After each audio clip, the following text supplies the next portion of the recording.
صلى الله عليه وعلى آله وسلم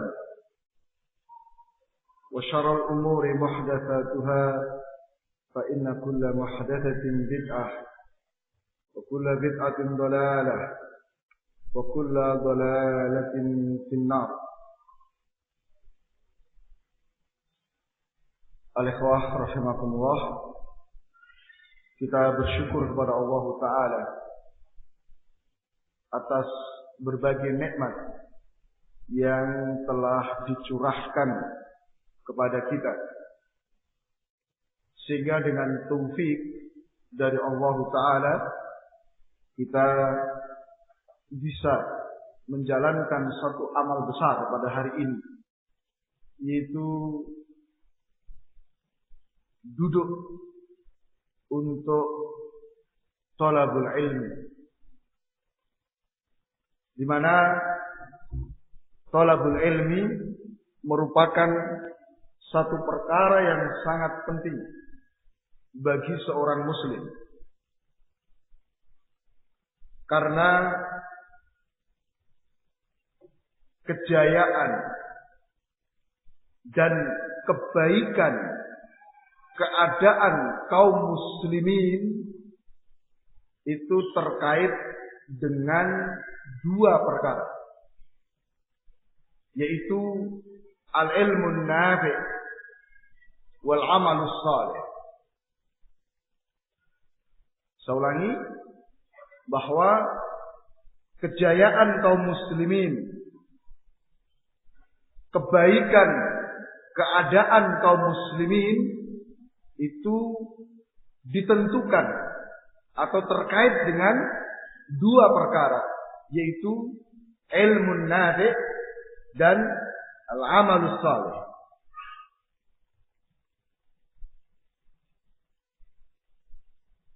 Di kesempatan siang yang baik ini, kita akan coba untuk membaca salah satu dari kaidah yang disusun oleh Syekh Abdullah bin Shalih Al-Utsaimin dalam risalah beliau Al-Isbah, yaitu di kaidah yang ke-9, ya, di mana beliau membawakan kaidah bahwa kejayaan dan kebaikan keadaan kaum muslimin tergantung dengan ilmu yang bermanfaat dan amal yang sah. Hal ini didasarkan dengan firman Allah Ta'ala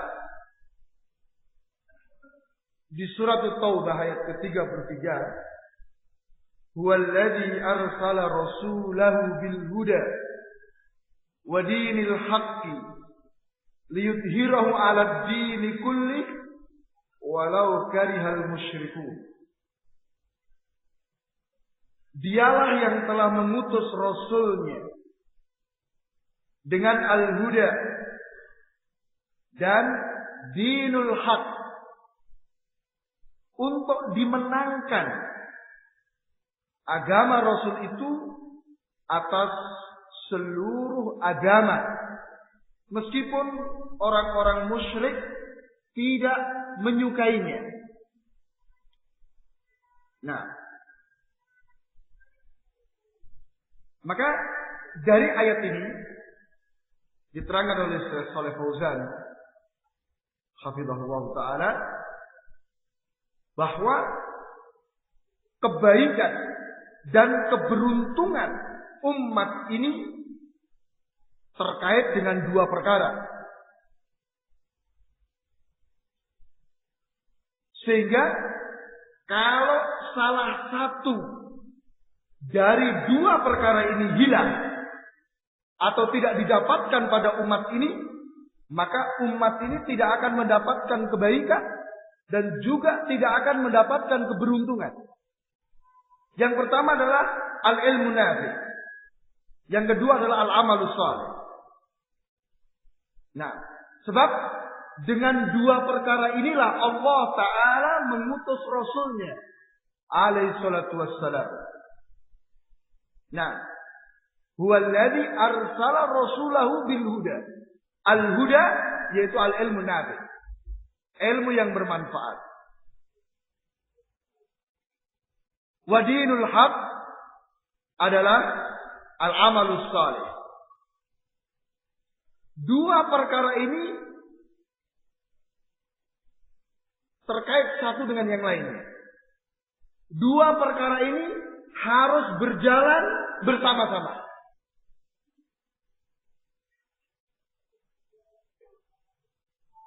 Sebab ilmu tidaklah bermanfaat tanpa amalan. Demikian pula amalan tidak akan bermanfaat tanpa didasari dengan ilmu.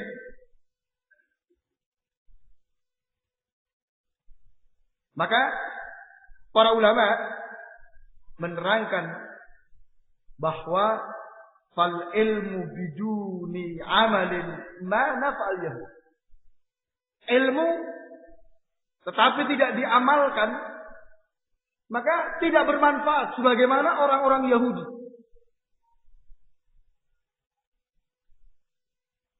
Mereka memiliki Taurat. Mereka paham tentang isi Taurat. Akan tetapi mereka tidak mengamalkan Taurat. Sehingga Allah Subhanahu wa taala menyerupakan mereka dengan himar, keledai. Sebagaimana Allah taala menyatakan, "Matalul ladzina hummilut Taurata thumma lam yahmiluha kamatsalil himari yahmilu asfar."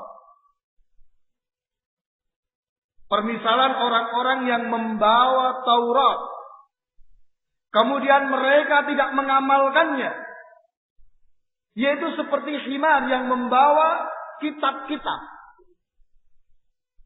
Ya. Disuruh ngangkut kitab, di punggungnya ada kitab-kitab, tapi himar tidak paham. Himar tidak bisa mengamalkan. Bi'sa matsalul qaumil ladzina kadzdzabu biayatillah. Sangat jelek permisalan orang-orang yang mendustakan ayat-ayat Allah. Wallahu la yahdil qaumad dzalimin, dan Allah tidak memberi petunjuk kepada orang-orang yang zalim. Bahkan Allah taala menamakan mereka sebagai kaum yang dimurkai, maghdub alaihim. Karena mereka adalah orang-orang yang bermaksiat kepada Allah ala basirah. Bermaksiat kepada Allah dalam keadaan ngerti.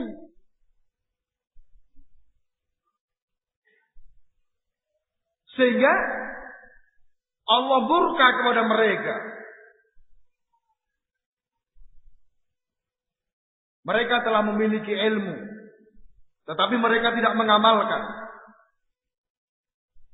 Maka ikhwah rahimakumullah, siapapun yang memiliki sifat seperti ini, maka dia berhak untuk mendapatkan ancaman sebagaimana yang telah diancamkan kepada orang-orang Yahudi tadi. Siapapun yang sudah mengerti, yang sudah paham, tetapi tidak mau mengamalkan, maka mereka adalah orang-orang yang dimurkai oleh Allah Ta'ala.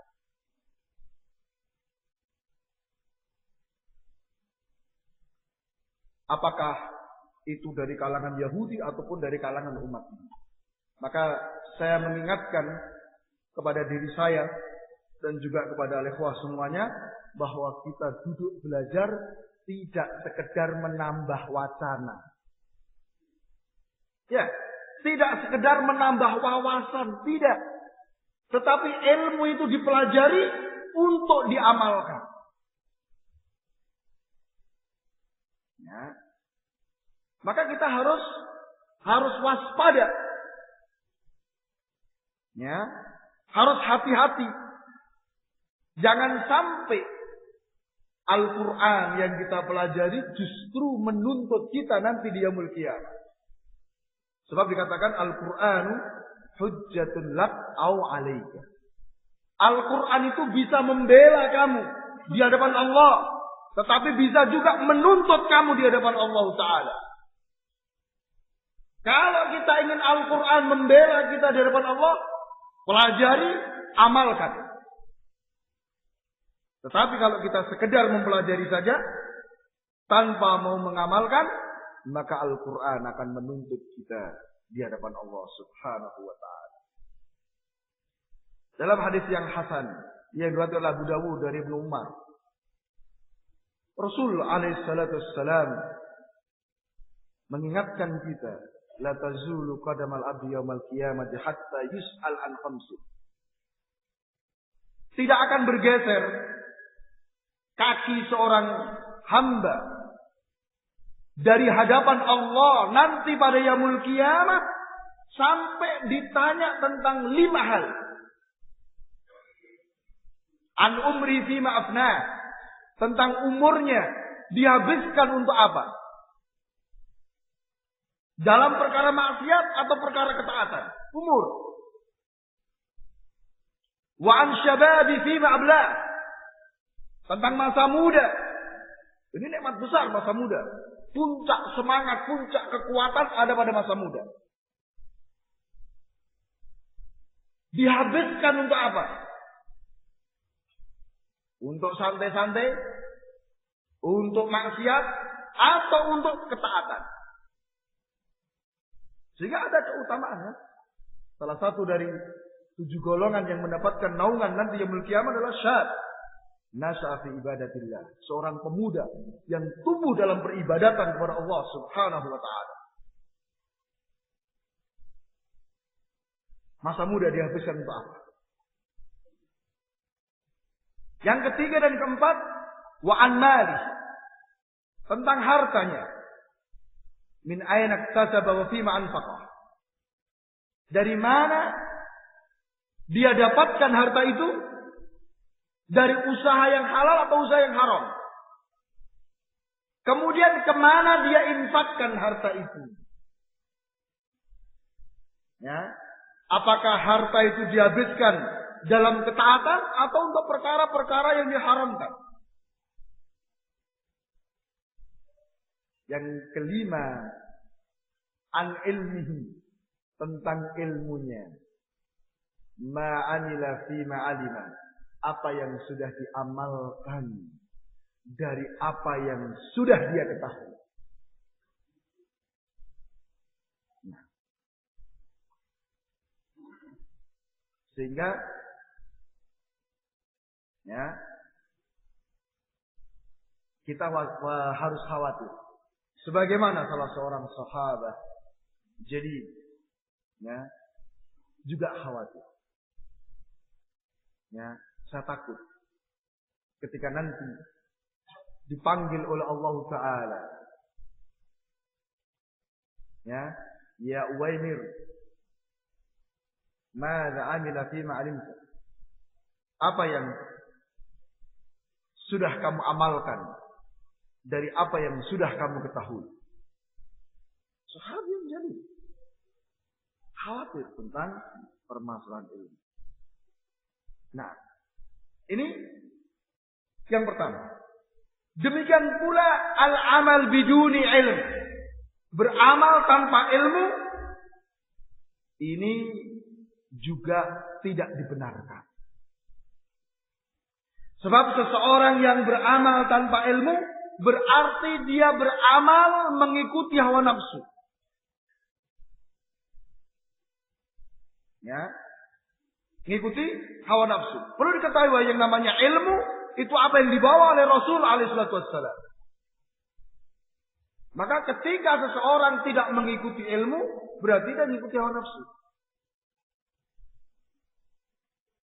Fa illam yastajibu lak, kalau mereka tidak mau menjawab seruanmu wahai Muhammad SAW, fa innama yattabi'una ahwa'ahum, berarti mereka mengikuti hawa nafsu mereka sendiri. Atau kalau tidak dia ngikuti kebiasaan, taklid kepada nenek moyangnya, taklid kepada adat istiadat. Maka seperti ini tidak bermanfaat amalan seperti ini. Ya, meskipun dia capek, meskipun dia telah tumpahkan tenaga, pikiran dan harta, tetapi kalau ilmu yang dia kerjakan, amal yang dia kerjakan tidak dibangun di atas ilmu yang benar, maka itu merupakan kesesatan. Nah, Allah Subhanahu wa taala menamakan orang-orang ini dengan apa? Ad-dhalun. Orang-orang yang sesat. Nah, sebagaimana Allah taala menyatakan di akhir surat Al-Fatihah. Nah, ihdinas siratal mustaqim. Ya Allah, tunjukkan kepada kami jalan yang lurus. Islam, apa yang dibawa oleh Rasul alaihi salatu wassalam, siratal ladzina an'amta alaihim, jalan orang-orang yang telah Engkau beri nikmat atas mereka, ghairil maghdubi alaihim waladdallin, bukan jalan orang-orang yang Engkau murkai, dan bukan pula jalan orang-orang yang sesat. Nah, ini. Jadi di akhir surat Al-Fatihah ada 3 golongan. Golongan orang-orang yang mendapatkan nikmat, yaitu orang-orang yang berilmu dan mengamalkan ilmunya. Nah, yang kedua adalah golongan yang dimurkai, yaitu orang yang berilmu tetapi tidak mau mengamalkan ilmunya. Golongan yang ketiga adalah golongan orang-orang yang sesat, yaitu orang-orang yang beramal tanpa ilmu. Ya, beramal dengan perasaan, berdasarkan pikirannya sendiri dan seterusnya. Nah, maka kalau kita lihat keadaan orang-orang yang menyimpang, tidak akan lepas dari 2 ini. Berilmu tapi tidak mau beramal, atau beramal tanpa ilmu.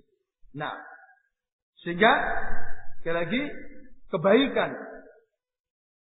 dan kejayaan kaum muslimin dibangun di atas 2 perkara tadi.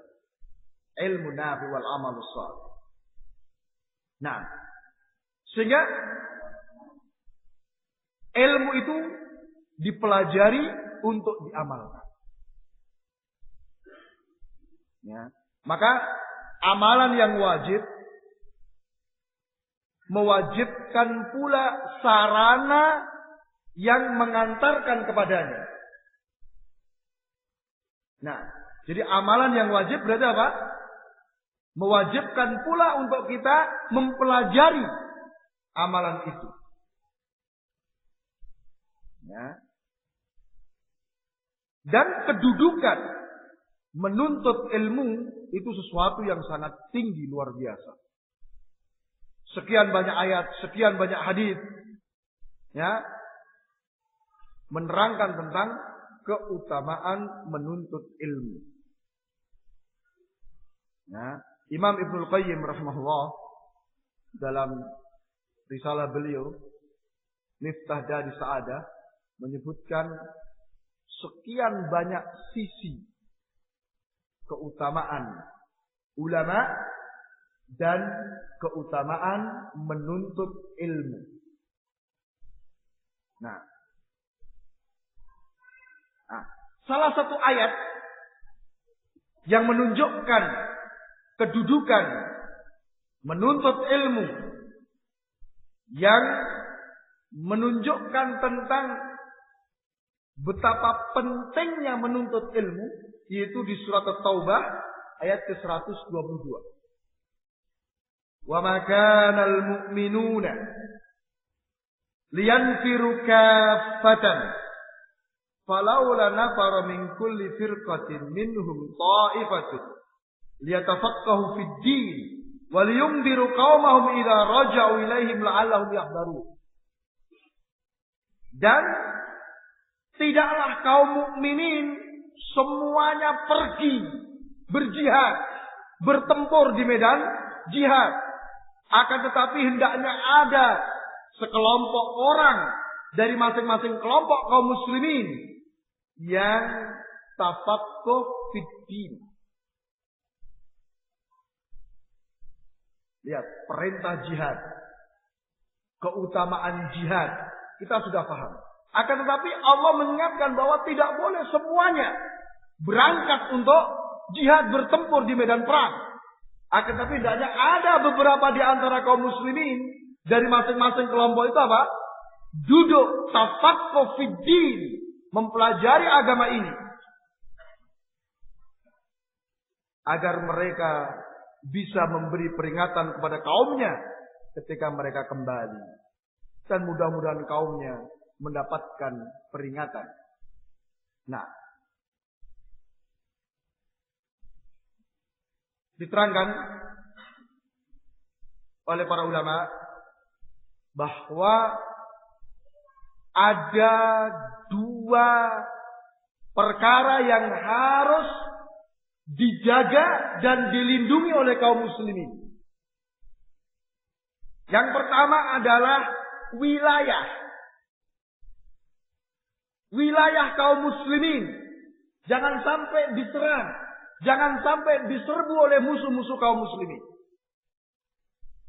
Maka di sini dibutuhkan pasukan perang, jihad secara fisik. Ya, menjaga perbatasan dan seterusnya. Perkara kedua adalah menjaga kemurnian agama Islam itu sendiri. Ini dibutuhkan para ulama. Ya, bukan pasukan tempur, tapi para ulama. Terlebih al-ikhwah, pada hari ini musuh-musuh Islam itu menyerang tidak secara fisik kepada kaum muslimin.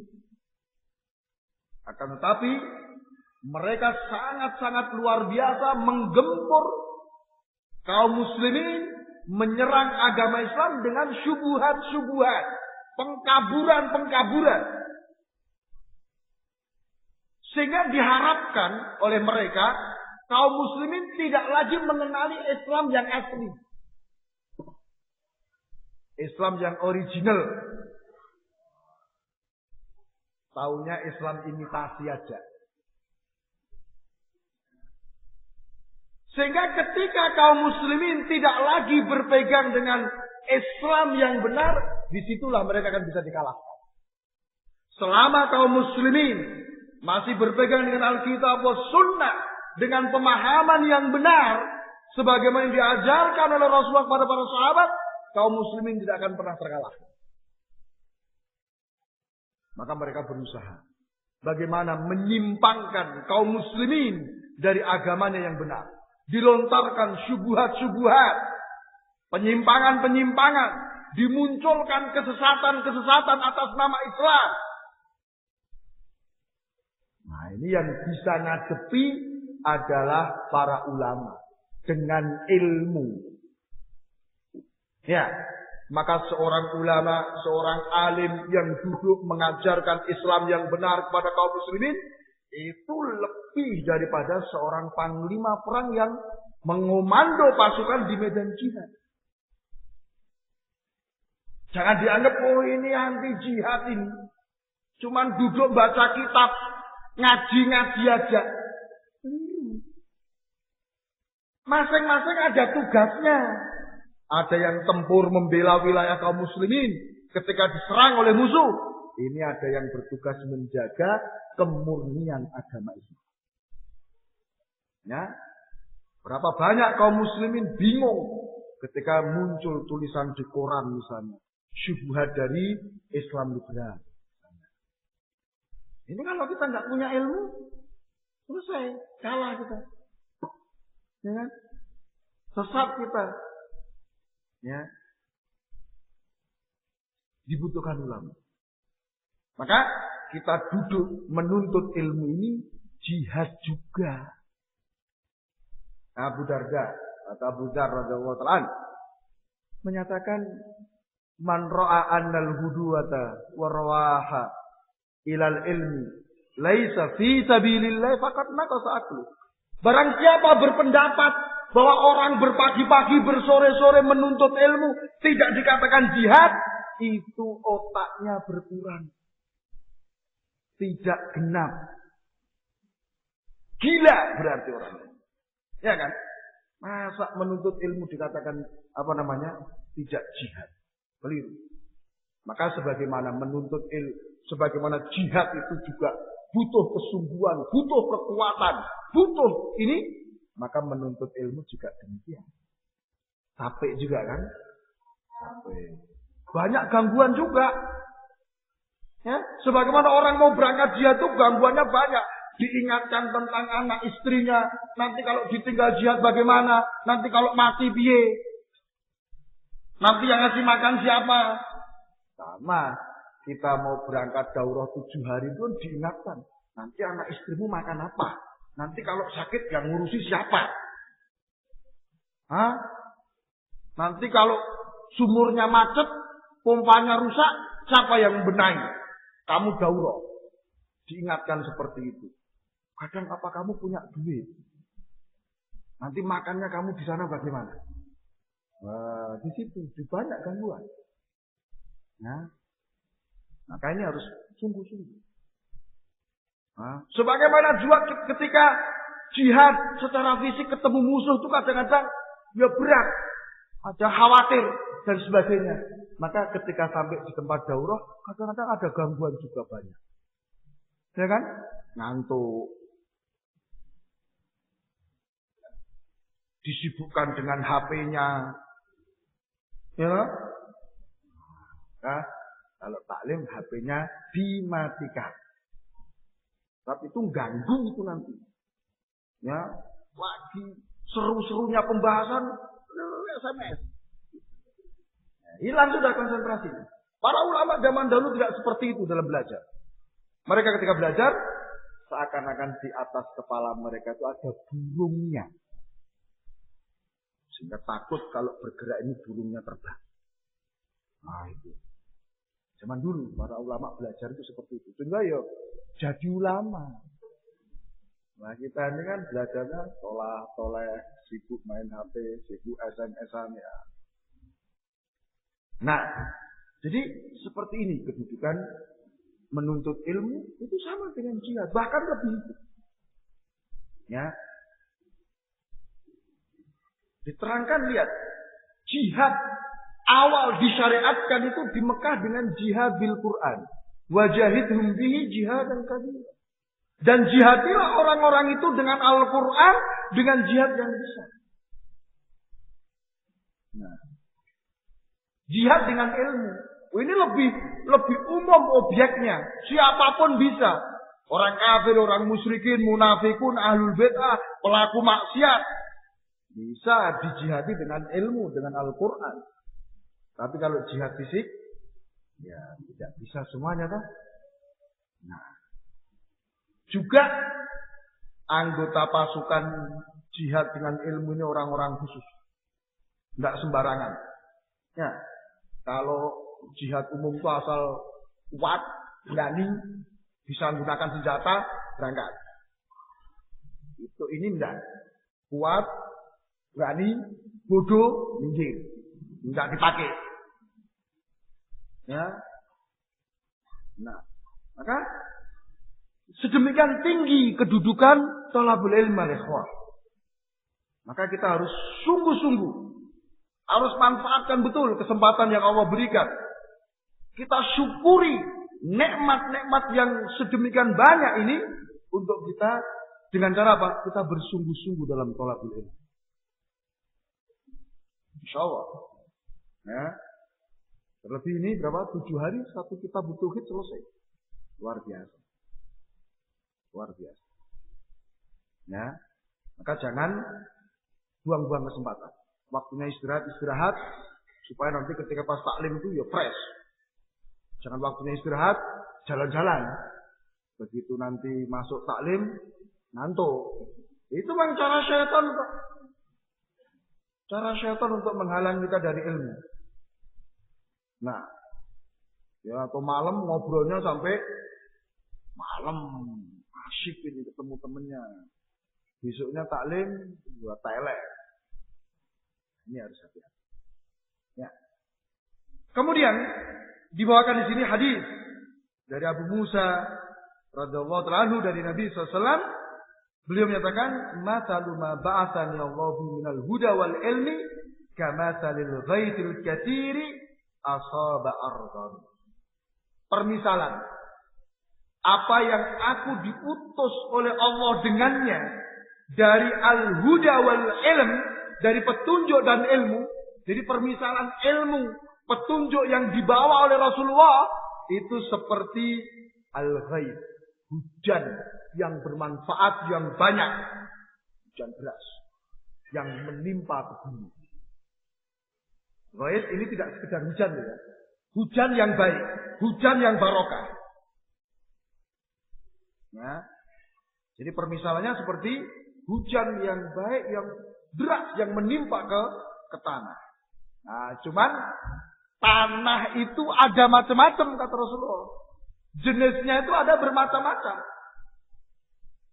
Fakana minha ya nakiyatun qabalatil ma fa ambatatil kalla wal usba katsir. Ada tanah yang baik. Tanah yang subur, begitu kena hujan ini tadi, maka menumbuhkan tanaman dan rumput-rumput untuk penggembalaan yang sangat banyak. Ada juga tanah jenis ajadid. Tanah ajadid. Ini bisa menampung air, tetapi tidak bisa menumbuhkan tanaman. Masih bermanfaat ya kan, nampung air. Sehingga orang kalau mau meminumkan ternak, bisa ke situ. Kita misalnya mau menyirami tanaman, ladang, bisa ngambil air dari situ.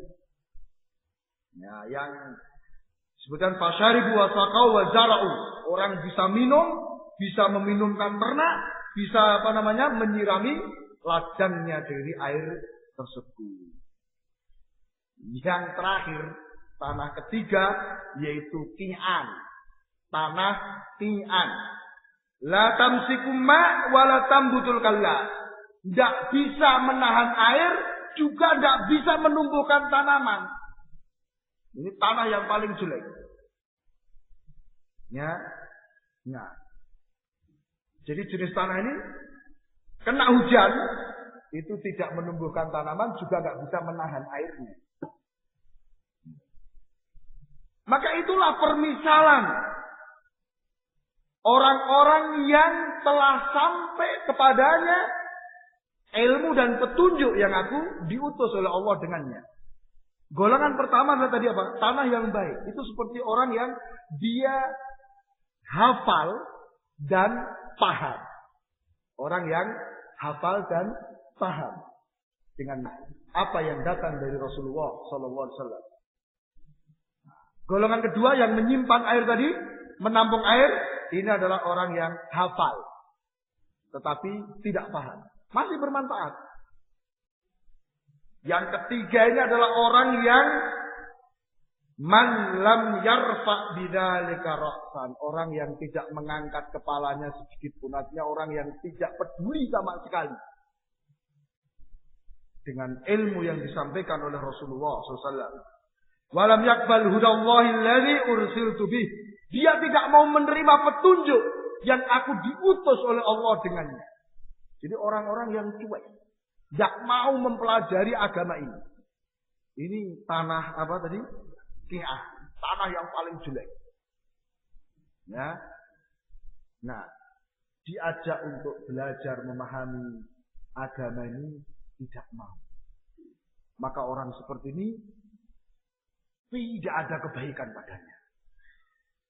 Sebab Rasulullah SAW mengatakan, "May yuridillahu bihi khairan yufaqihu fiddin." Barang siapa yang dikehendaki kebaikan oleh Allah, maka dia akan dipahamkan terhadap agamanya.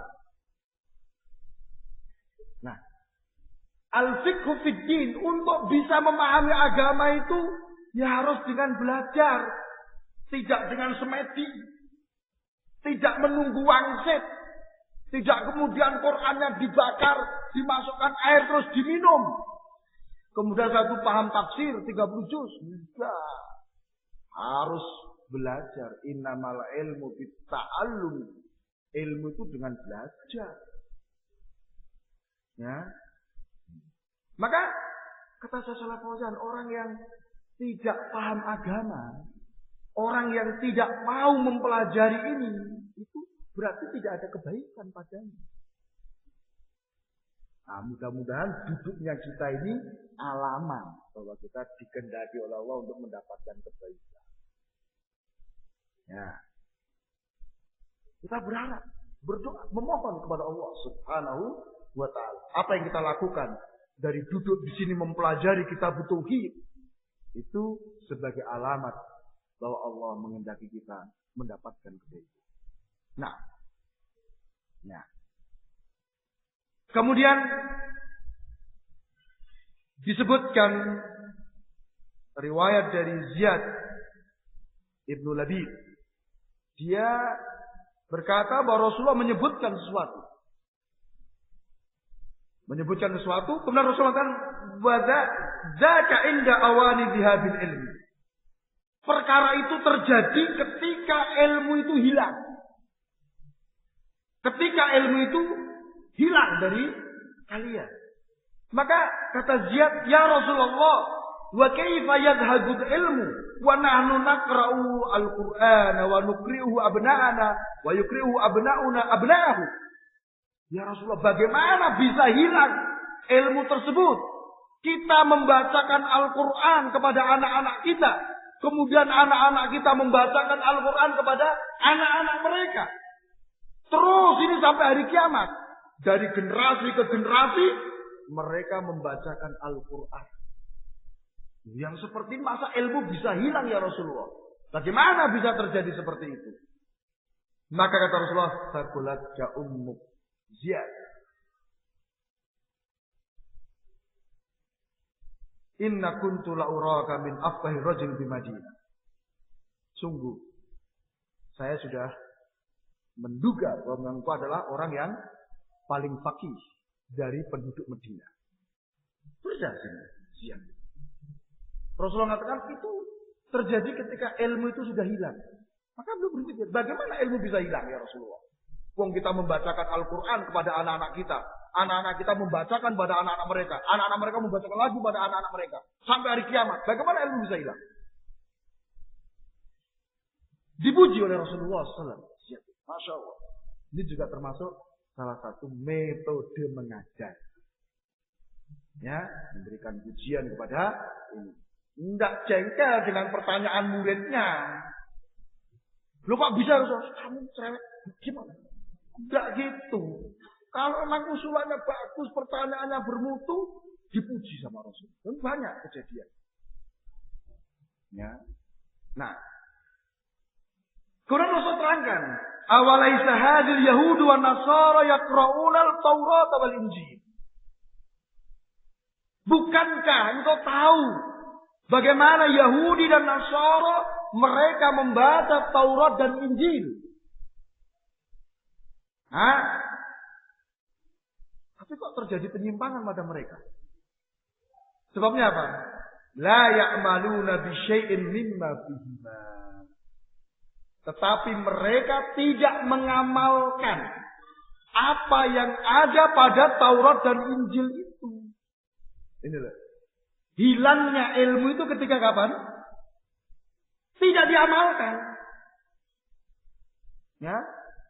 Maka sekali lagi al-ikhwah, kita belajar mempelajari Alkitab was Sunnah, mempelajari manhajus salaf, bukan untuk memperbanyak wawasan, tetapi untuk kita amalkan. Tidak ada faedah ngaji tapi prakteknya tidak ada itu. Ya kan? Malah bisa menjadi maghdub alaihim nanti. Kalau begitu kita tidak usah taklim aja Ustaz. Daripada nanti kita banyak ilmunya belum bisa ngamalkan kan cilaka kita ini. Loh jangan. Nah, pernah ditanyakan juga ke Syaikh Fauzan yang seperti ini. Gimana ya Syekh kalau kita berhenti dulu taklim? Biar kita bisa ngamalkan ilmu yang kemarin-kemarin kita pelajari. Banyak kok ilmu yang belum kita amalkan. Kita khawatir kena maghdub alaihi. Maka dikatakan itu termasuk salah satu jebakan syaitan.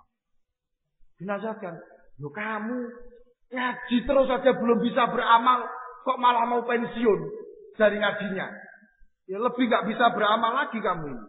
Ya kan dalam taklim kan dinasihati, diberi motivasi, ya kan? Sehingga imannya naik, kemudian bisa mengamalkan apa yang belum bisa diamalkan kemarin. Nah kalau kemudian, waduh ini saya takut, ini saya berhenti taklimnya. Semakin tidak akan bisa untuk mengamalkan ilmu. Maka hati-hati. Nah, ini penting, yang seperti ini ilmu. Ya, jadi syaitan itu luar biasa, jebakan-jebakannya luar biasa. Maka kita harus semangat untuk belajar, bersungguh-sungguh menumpahkan apa yang kita punya untuk memahami agama ini, kemudian mengamalkan. Karena kunci daripada kebaikan keadaan kita, keberuntungan kita ada pada ilmu dan amal. Baik, al-ikhwah rahimakumullah, ini yang bisa saya sampaikan. Mudah-mudahan bermanfaat. Mudah-mudahan Allah Subhanahu wa taala memberikan taufik kepada kita untuk terus istiqamah dalam mempelajari dan mengamalkan agama ini. Subhanaka wa bihamdik, asyhadu an la ilaha illa anta astaghfiruka wa atubu ilaik. Wassalamualaikum warahmatullahi wabarakatuh.